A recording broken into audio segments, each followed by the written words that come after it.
Kindergarten was like a half day of crackers, apple juice, nap time, right? My mother was the volunteer church librarian. She taught me how to read that kindergarten year, right? The first day of first grade, this woman's name was Miss Kidd, 2 Ds. I have tried so hard to find her. The first day of first grade, Miss Kidd knew immediately. She calls an emergency parent-teacher conference. She tells my parents, the entire first grade at this school is teaching kids how to read. Christine is already a fluent reader. I think you need to let her skip at least 1 grade, maybe 2. And my parents said, absolutely not. She's already weird. You're gonna send her with them older kids, she's gonna get weirder. She's gonna get picked on, like, no. And Miss Kidd was like, okay. And then she said, what about this?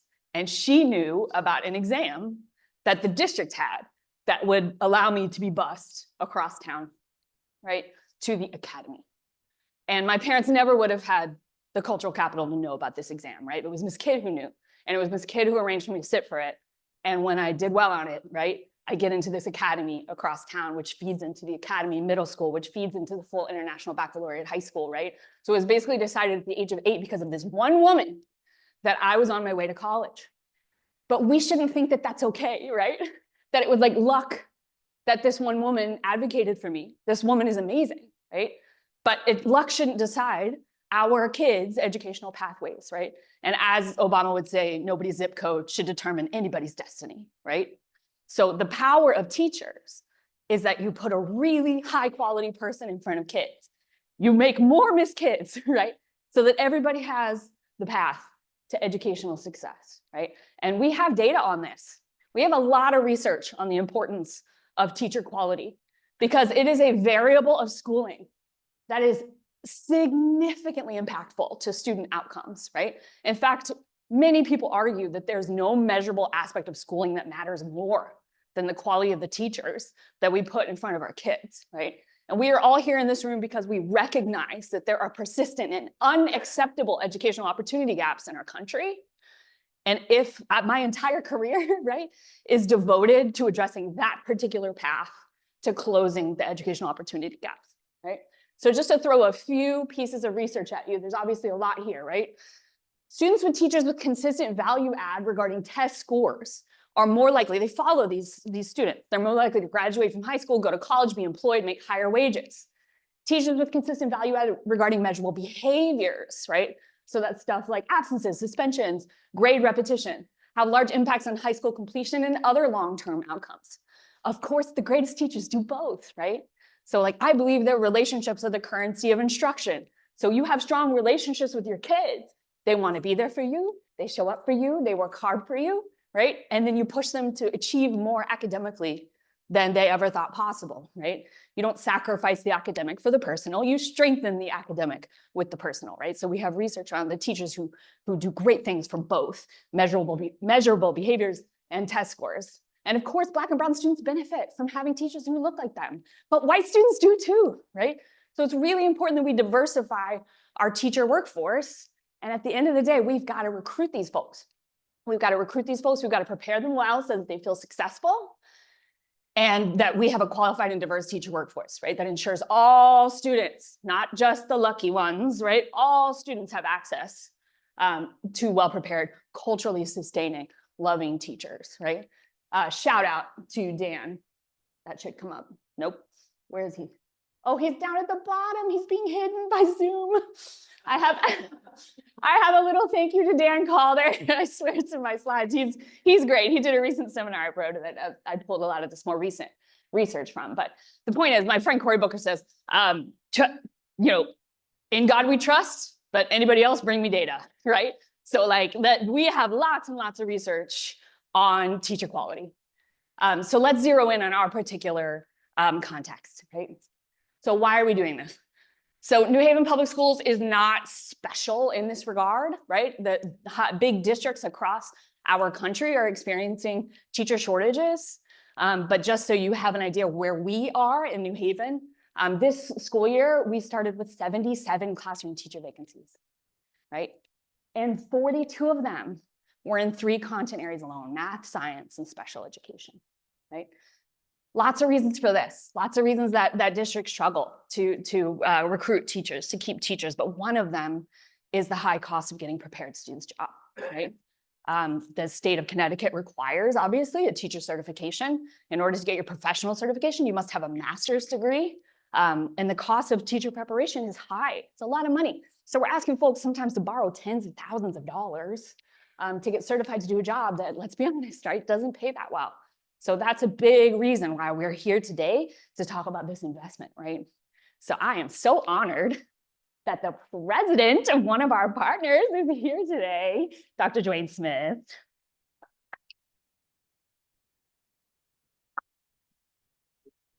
Southern Connecticut State University has been an invaluable partner, as has New Haven Promise, right? Who are doing their own competing breakfast this morning. I know Patricia would be here otherwise.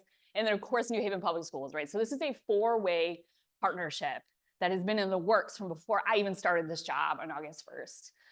And the idea is that we're developing and launching a fully funded, that's very important, fully funded teaching fellowship for folks who want teacher certification and a master's degree. And I'll tell you in a second how we're supporting both current teachers and aspiring teachers with this fellowship, right? They are committing, the folks who go through this fellowship, they're committing to at least 3 years of service in the district. And Yale is putting $10 million behind this investment, right? So it's a serious investment in the New Haven Public Schools districts and in the kids in the New Haven Public Schools that will place over 100 teachers with master's degrees in our district over 4 years. So how?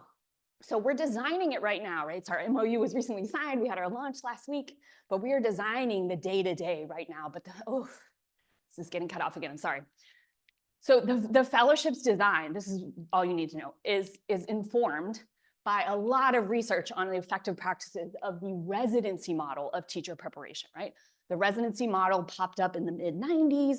It was modeled after the medical residency. And the idea is that we're going to teach teachers how to do this job via apprenticeship, right? Via full immersion. Students of teaching, right, are going to learn by being immersed from day 1 to day 180, right? In a school to learn how to do the job by watching it, by practicing it, and by a really purposeful and really supported gradual release process where they get authentic practice for several months, but what it's like to have full responsibility of a couple sections of kids, right? So all the planning, all the grading, all the instruction, they actually get to try it, right? And they're taking coursework in our program at the amazing Southern Connecticut State University to supplement that learning on the ground, right? My own path to y'all, right, as Jennifer said, is completely supported by the data we have on residencies working. I went through a more traditional teacher preparation program. I probably punched my time clock in for like 6 weeks at a local public school in Boston. My first year of teaching, Alexandra remembers me saying this in my interview. My first year of teaching was the winter of my life. Okay? I had no idea what I was doing, and my students did not deserve that. They did not deserve that I didn't know what I was doing. That first class, by the way, if we have any basketball fans in the room, Shabazz Napier was in my English class. My first year of teaching. I still have his mother's phone number, right? Carmen, I used to call her every morning and be like, Shabazz up. So my first year of teaching, those students, those 9th and 10th graders taught me so much. I entered into my second year of teaching feeling ready, feeling successful, but those kids should not have been sacrificed, right, for my preparation. I should have started my first year of teaching knowing what I was doing, and teacher residency programs do that. I fell in love with them when I hosted a resident teacher as a high school English teacher. I was like, oh my God, this model is amazing, right? This person is here the whole year. They're learning from me and learning from their coursework the whole year. They're ramping up to actually take over 2 sections of the kids until graduation, until they're done, right? That is really authentic practice. So that's when I decided, like, there's so much I want to do in education, but like teacher preparation is going to be the path. That's what I'm going to do, right? And that's why I've been running teacher residency programs for the last 10 years. And I'm so excited to co-design this one with SCSU and New Haven Promise and the district. Okay, so here's our mission, right? And I bolded the words I really want to focus on. So Yale Teaching Fellowship aims to train high quality teachers from diverse backgrounds, address shortage areas, and promote long-term retention for New Haven Public Schools. We're focusing on shortage areas, right? So there are many content areas. As Jennifer said, I'm an English teacher, right? Of course, I want to train fellow English teachers, but we want to focus on the areas that the district is most struggling to attract and retain teachers in. So our partners at SCSU, right, design these expedited academic schedule maps. So somebody could get a Master's of Arts in Teaching in 12 months. I'll tell you about that track in a second, right? And get certification and get this immersive teacher training. Here's our three. The same three we had 42 vacancies in, right? Math, science, and special education. And I'm here to ask for your help, right? For the community's help in getting folks who are interested in teaching our kids these three subject areas to apply to this exciting opportunity. So let's talk about the three tracks. The first is the new teacher track, right? So this is folks who have a bachelor's degree in science or math, right? Or any bachelor's degree if you want to teach special education. You will go through a really intense 12-month program where you will graduate with a Master's of Arts in Teaching from Southern Connecticut State University and your initial certification in special education PK through 12. During that intense training, we will give you a living stipend of $46,000, in addition, of course, to covering all of your tuition, all of the fees for Southern Connecticut State University, right?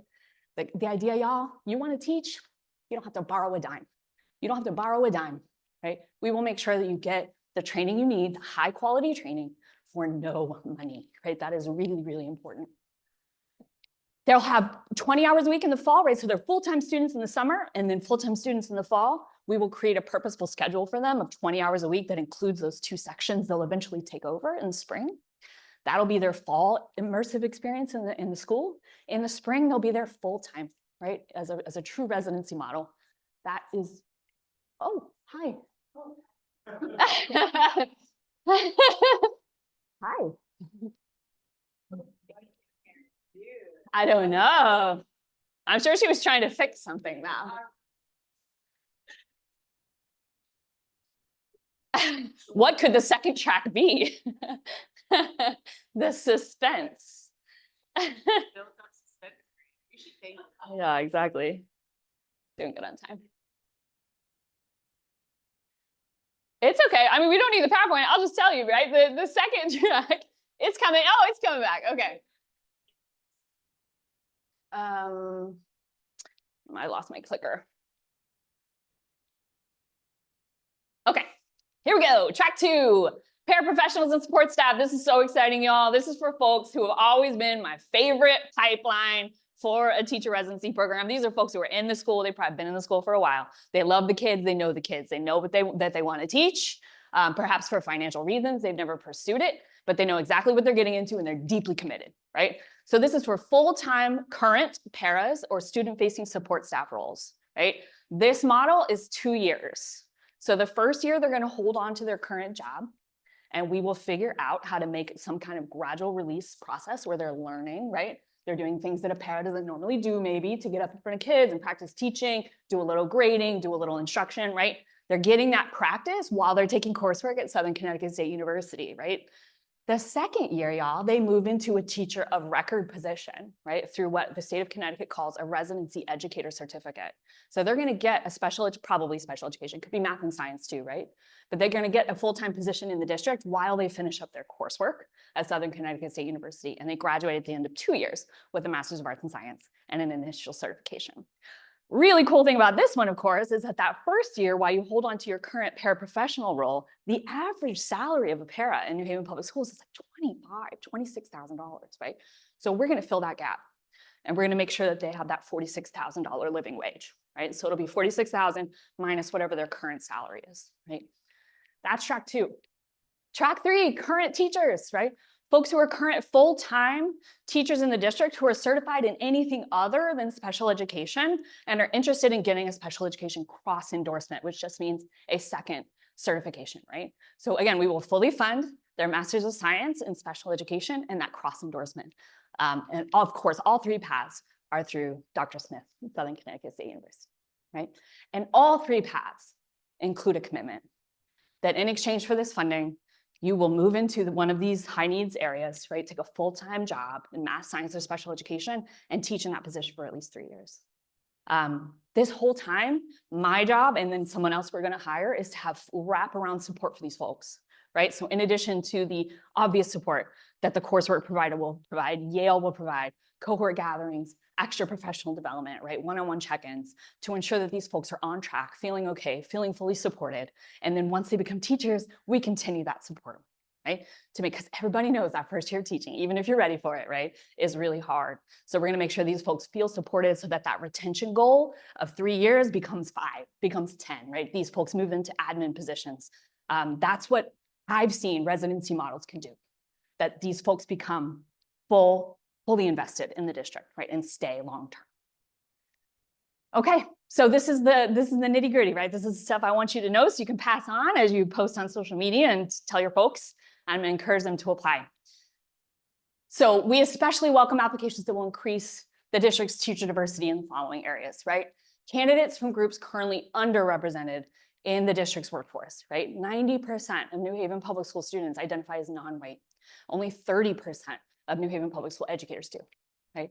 We want to recruit people who reflect our kids because we know that Black and brown students benefit from having Black and brown teachers, right? So we want those folks to apply. Candidates who are low income or first generation college graduate, I'm a little biased, but I think we're great, right? So recruit people who are the first in their family to go to college, right? Recruit people who are from a low income background so that cultural sustainment, right, is there. Candidates who have previously been or are currently involved in work aimed at creating diverse, inclusive environments for school-aged children. The application process, y'all, I worked so hard to make sure that we were asking folks for stories of how they are having meaningful interactions with our population of students. That's really important, right? We don't want people entering into this fellowship without knowing our population of kids, loving our population of kids, having an asset-based view of our children and having worked with them in a meaningful way before, right? So we all in this room know people, right, who fit this description. So I'm asking for your help recruiting them. Applications are open. They are due January 1st, right? So we have a little under 2 months to push people. By January 25th, the fellowships will know. They will be notified and they will, thank you again to Southern Connecticut State University, they will have an expedited graduate admissions process at Southern, right? So the finalists will have about 1 week to turn around their graduate application to Southern. It will be very simple. They can use the same essays. There will be no application fee, right? And so they will submit that by February 1st, so that by February 15th, again, Southern is expediting their process here. Southern will know who has been accepted for interviews, right? So Southern does graduate interviews for everybody in their graduate programs. This fellowship has like a double yes approach. So Southern is being admitted as a graduate student first, and any finalist who is admitted into Southern's graduate program then goes in to the fellowship interviews, right?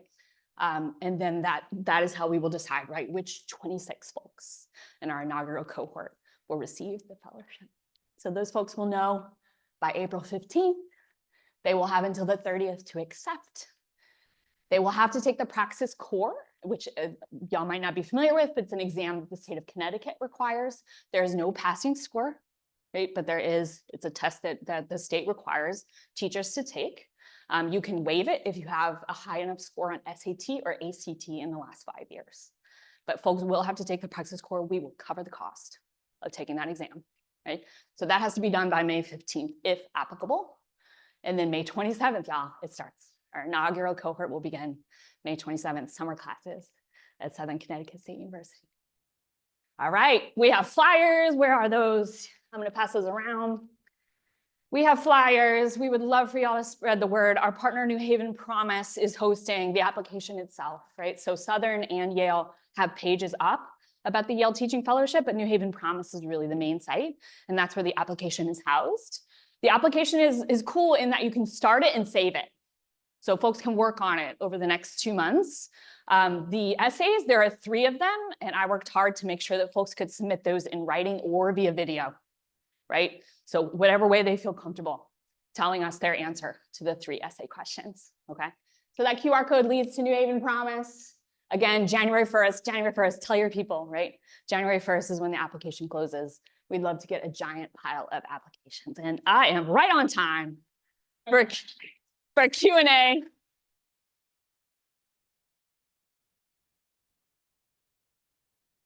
And we have a lovely mic runner. So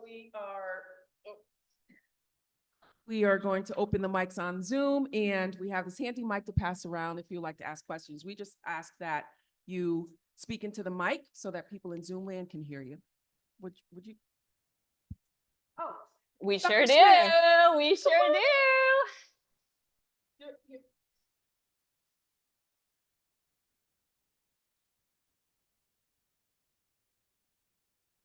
Good morning. Glad to be here. You come at the right time because I was about to slip out. So it's like you had eyes behind your heads.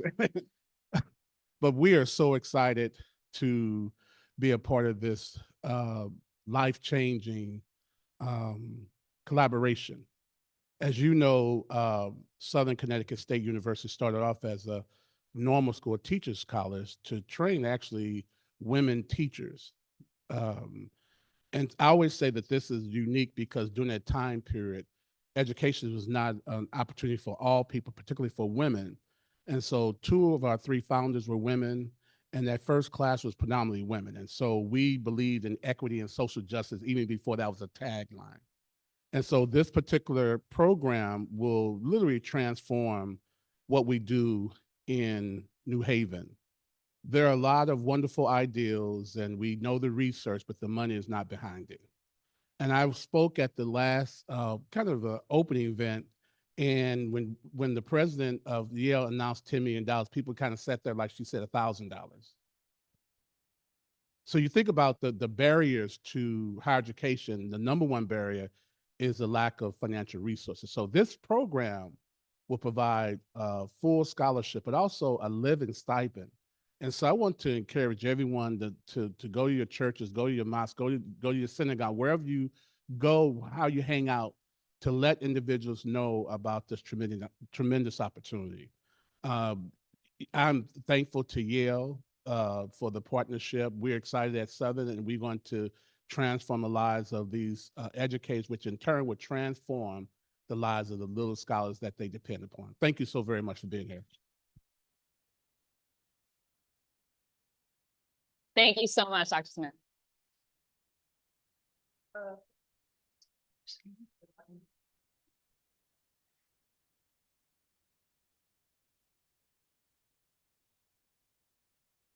I was just going to ask, why just 3 years commitment after they finish? Mm. To me, I just think if you give them that much help, they should give a little bit more time back. I love that. I love that. That was a commitment that I inherited. And also I will say it's 1 year longer than the commitment that we used to have at NYU. Most residencies have a 2-year commitment.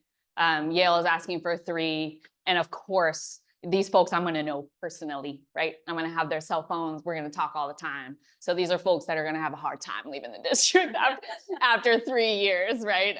So we will obviously encourage them to stay longer. And in my experience, when I left my teacher residency program in Boston, 96% of the graduates from the last 10 years were still teaching or administering in an urban public school, right? So we know how to do it. We know how to train them in a way that they feel ready. That's huge, right? A lot of times when people leave these districts is because they feel drowning, right? I almost did that.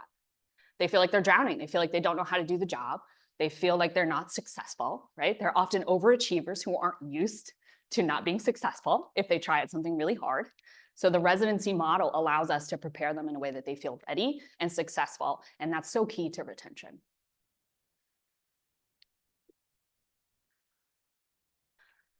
Hi, thank you, Christine. This seems like an amazing fellowship, and you're also a great presenter. So thank you for being so engaging.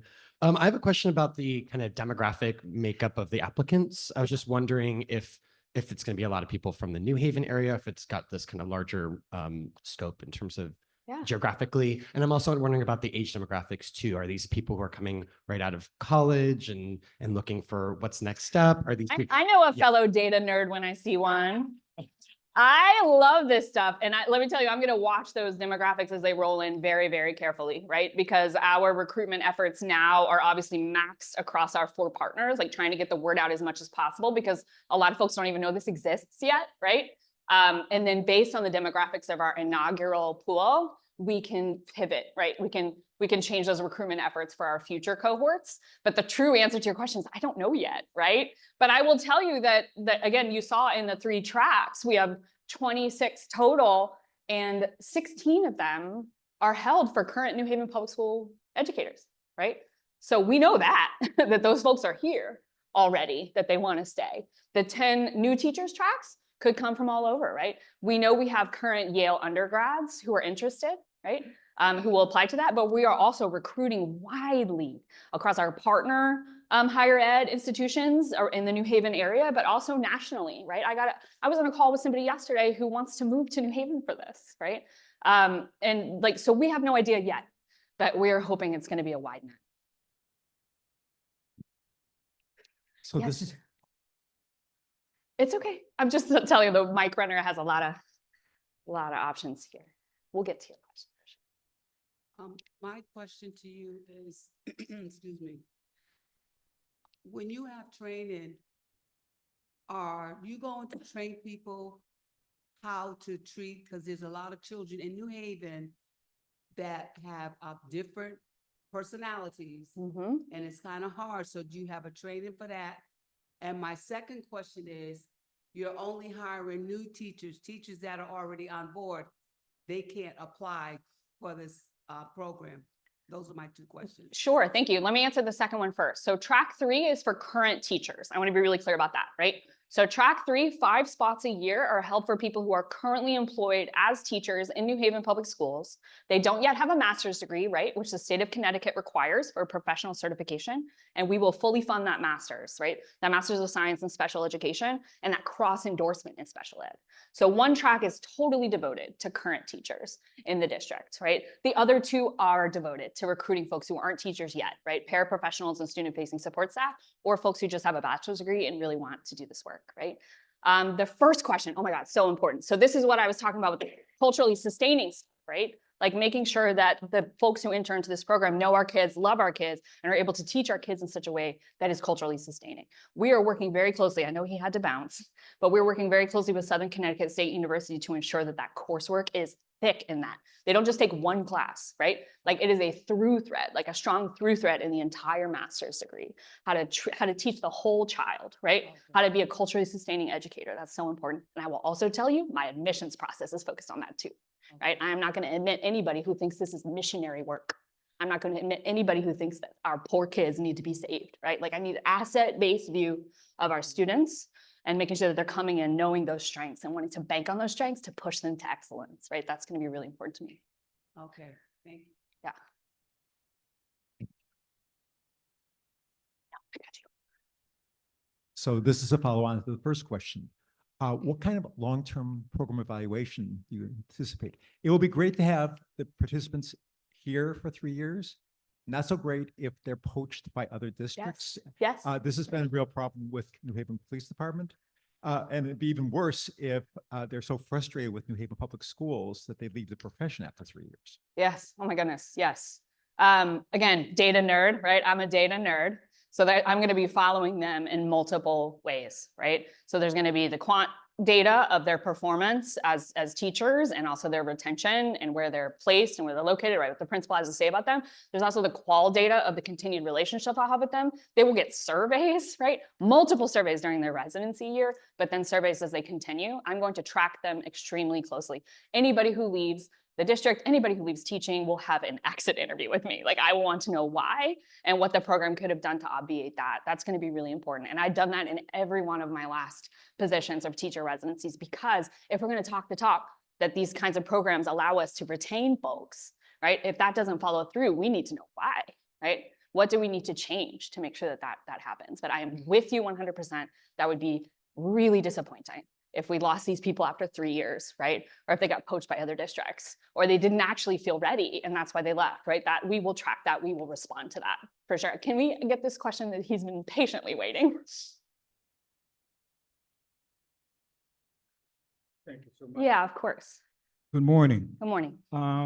My first attempt at teaching found, to my dismay, being locked out of the classroom. The students did it on purpose. So it showed a great deal of preparation, lack of preparation on my part. So this program is so needed within the school system so that teachers can have some kind of confidence. Yeah. I have 3 questions. The first question is, how many people will this particular program, fellowship, impact? Hmm. What's your ideal number? Hmm. The second question is how many people will be in a class and how many classes are you expected to have? And lastly, teaching introduced me to how important it is to have a behavioral system Mhm. so that teachers are able to have others participate in managing the behavior of their students so that things don't become chaotic. Yeah. We know the issues with our students nowadays with the different kinds of media platforms and things that are distracting. Having a behavior system is key to managing the class where ongoing teaching is supposed to be going on. I'm going to try to remember all three, my friend. You're good. Okay. So first, I'll try to go backwards. So if Maslow had studied teaching instead, right? The hierarchy would be at the very bottom would be student engagement and classroom management, right? Because you can have the world's most beautiful, differentiated, gorgeous lesson plan. And if you can't engage and manage the classroom, right, it doesn't matter, right? The students are not with you. So connected to that culturally sustaining stuff that I'm working with Southern Connecticut State University on is how to have a classroom management behavior system that it treats the child as a whole human being, right? But also treats the child that there are consequences to choices, right? That are fair, that are not seen as punishment. So like that is a part of the coursework at Southern, also part of my coaching and the person that we're going to hire when they observe these folks and give them feedback in the classroom. Anybody I hire would be somebody who has extensive classroom experience with our population of kids so that they can coach successfully based on their own experience, right? The second one was about how many cohorts. And that is what you meant when you said class, how many cohorts of fellows? Yeah. So this $10 million investment is for 4 cohorts and it's across 6 years. Of course, we would love for this to continue, but we're going to have to use our data, right, to make sure that we can continue after. So we'll evaluate that closer to the end. But the commitment is there for 4 cohorts. So that's over 100 teachers. You had another one. Yeah, okay, I got it. Okay. Okay. So I just have a comment and then a question from someone. Comment is from Jessica Sack at the Yale Art Gallery. Okay, yeah, of course. She says that education curators at the Yale Art Gallery would love to support this program and have the museum be a place for this cohort to come to for team building skills and find connections to what they'll be teaching. So she's happy. Lovely. Thank Offer. you. Thank you. Wonderful, Jessica. And then next we have a question from Daniel Kamenga. Go ahead, Daniel. Yeah, hi. Good morning. Sorry I can't be there in person, but I just want to thank everybody. This is great, and I think it's so important to bring together these emerging programs. Daniel, hold on. I want to make sure we can't hear you.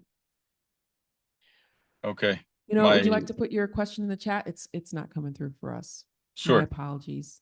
Thank you, Daniel. He gave us a thumb up. Okay. Yeah, we have one over here.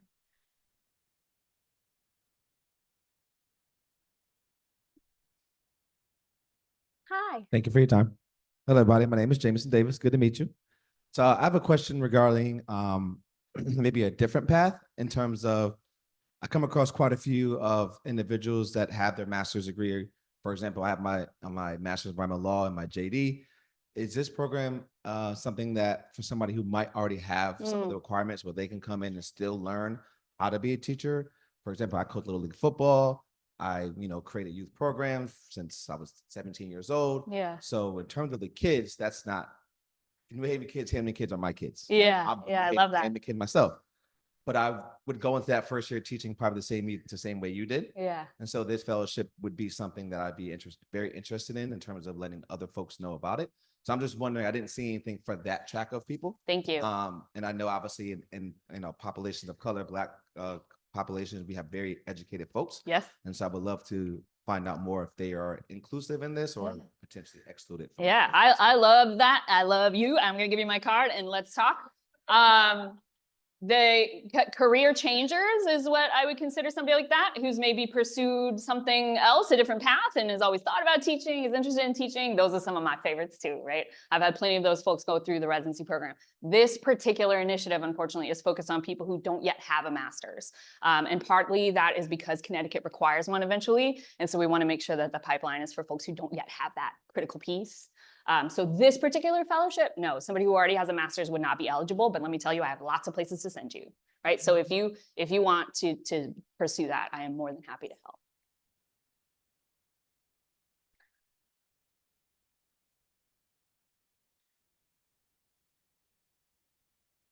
The question that I have is, what if you are already enrolled in SCU and you want to pursue this? Is that possible? Yeah.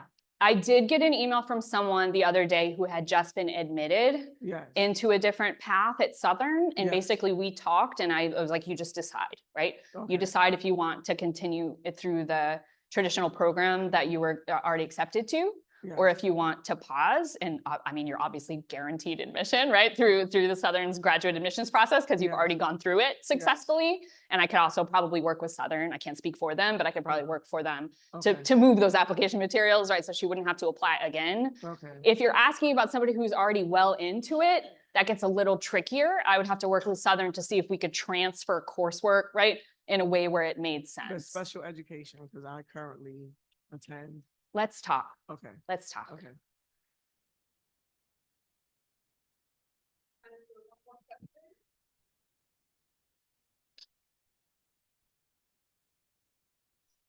One key thing about this program that Christine alluded to is we want to make sure people fall in love with New Haven while they're here. They may be moving from elsewhere, and we want to make sure that they're staying in the schools, not just because they love their job and the schools, but that they are living here and loving it. And so if anyone has any ideas of things we should do with the cohort to help them to fall in love with New Haven. So the art gallery is a great example of programming.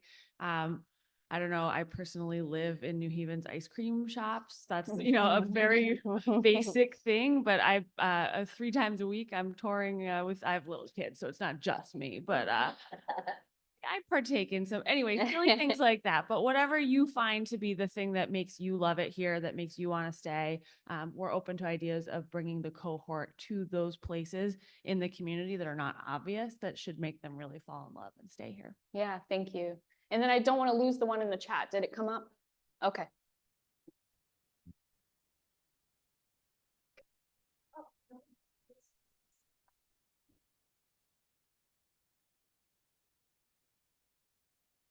So question from Daniel. Thank you so much, Daniel.